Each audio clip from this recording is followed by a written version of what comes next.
హల్లెలూయా. దేవునామానికి మహిమ కలుగును గాక. ప్రభువైన యేసుక్రీస్తు నామములో మీ అందరికీ నేను శుభాలు తెలియజేస్తున్నాను. ఈరోజు దేవుని యొక్క ప్రవచనం అంటే దేవుని యొక్క వాక్కు. చూడండి, యోబు గ్రంథము 5వ అధ్యాయము 11వ వచనము.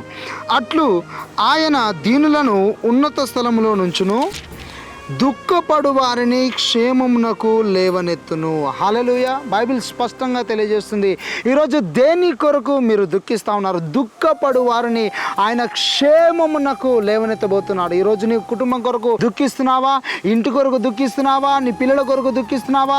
నీ యొక్క అనారోగ్య పరిస్థితిని బట్టి, ఆర్థిక పరిస్థితిని బట్టి నీవు దుఃఖిస్తున్నావేమో. దేవుడు ఈ ఉదయకాల వాగ్దానము ద్వారా నీతో మాట్లాడుతున్నాడు. ఏంటంటే ఆయన నిన్ను క్షేమమునకు లేవనెత్తబోతున్నాడు. నీ పరిస్థితి ఏదైనా, నీ స్థితిగతి ఏదైనా, నీవు ఎలాంటి సిచ్యువేషన్ ఉన్నా సరే, ఈ ఉదయకాల ప్రవచన వాక్కు ప్రభు నీ కొరకే మాట్లాడుతున్నాడు. నీవు దుఃఖముతో ఉన్నట్టయితే దేవుడు నిన్ను క్షేమమునకు లేవనెత్తబోతున్నాడు. గొప్ప క్షేమము ప్రభు నీ కుటుంబంలో కలగజేయబోతున్నాడు. గొప్ప ఉన్నతమైన కార్యాలు ప్రభు ఈరోజు ఈ ఉదయ కాలము ఆయన గొప్ప కార్యాలు నీ జీవితంలో జరిగించబోతున్నాడు.